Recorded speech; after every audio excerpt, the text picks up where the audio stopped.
এবারে বসন্ত উপলক্ষে সুন্দর একটা জামা বানিয়েছি যেটা আপনাদের সাথে শেয়ার করব।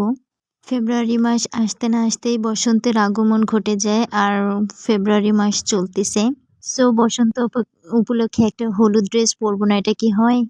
যদিও এই কাপড়টা দিয়ে অন্য কিছু করার ইচ্ছা ছিল, তবুও এটা কেটেই ফেললাম। প্রথমে বডি পার্টটা কেটে নিলাম, তারপরে হাতার কাপড়টা আমি মাপ দিয়ে কেটে নিচ্ছি। নিচে অনেক ঘের দিয়ে এই ড্রেসটা আমি মেকিং করব।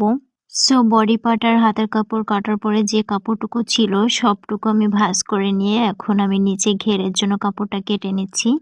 কোমরের মাপটা ঠিক রেখে তারপরে আমি লম্বার মাপ ঝুলটা ঠিক রেখে আমি ফিতা দিয়ে এখন গোল করে দাগ দিয়ে নিচ্ছি। কাপড়টা কাটার পরেই দেখা যাবে মানে এটার ঘের কতটা হয়েছে। আর আমি ফার্স্ট টাইম এত ঘের দিয়ে এই ড্রেসটা মেকিং করছি, তো একটু নার্ভাস ছিলাম যে ড্রেসটা কেমন হবে ঠিক বুঝতে পারছি না। তারপরও যে এত সুন্দর করে মেকিং করতে পারবো এটা আমার ধারণার বাহিরে ছিল। যাই হোক, এবার বডি পার্টের মানে গলাটা আমি মেকিং করছি।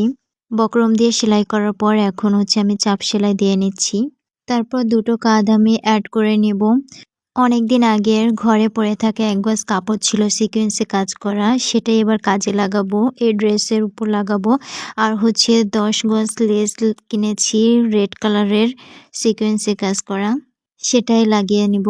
এবার আমি বডি পার্টে হাতাটা লাগাচ্ছি। আমি হাতাটা মাঝখান থেকে লাগাই যাতে মানে হাতা কম বেশি না হয়, মানে জিনিসটা সুন্দরভাবে বসে।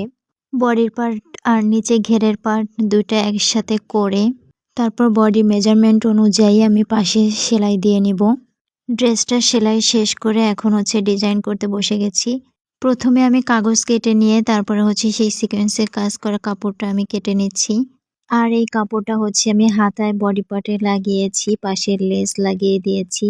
সিকোয়েন্সে কাজ করা কাপড়গুলো মানে সেলাই মেশিন দিয়ে লাগাতে গেলে অনেক ঝামেলা হয়, সুই ভেঙে যায়, তা আমি হাত দিয়ে লাগিয়ে নিচ্ছি। যদিও এতে হাত ফুটো হয় তবুও তো করার কিছু নাই, ড্রেসটাকে সুন্দর করতে হলে কষ্ট তো একটু করতেই হবে। তারপর ফাইনাল লুকটা যদি ভালো আসে তাহলে সেই কষ্ট থাকে না, আনন্দে ভরে যায়। তবে ড্রেস ফুল মেকিং করার আগে এই কাজগুলো করে নিলে সুবিধা হয়, ঝামেলা কম থাকে। এনিওয়ে আমার কাজটা প্রায় কমপ্লিট। লেজ আর সিকোয়েন্সে কাজ করা কাপড়টা আমি হাতায় বডি পার্টে লাগিয়েছি আর ঘেরে চুমকি পুঁথির কাজ করেছি। নিচে যতটা ঘের ছিল ততটাই লেস লাগিয়েছি আর কোমরেও লেস লাগিয়েছি। দেখতেই পারছেন ভিউয়ার্স আমার ড্রেসটার ঘের কতটা এসেছে আর মেকিং করার পর ডিজাইন করার পর কত সুন্দর লাগছে। এবারে বসন্তে আমার নিজের বানানো এই ফাল্গুনি ড্রেসটা কেমন হয়েছে বন্ধুরা তোমরা কমেন্ট করে জানিও। মাঠ ভরা সরিষা ফুল আর নিজেকে সরিষা ফুলের রঙে সাজাবো না, এটা কি হয়? এই ড্রেসে আমাকে কেমন লাগছে কমেন্ট করে জানিও। আর সবাইকে অসংখ্য ধন্যবাদ এতক্ষণ আমার সাথে থাকার জন্য।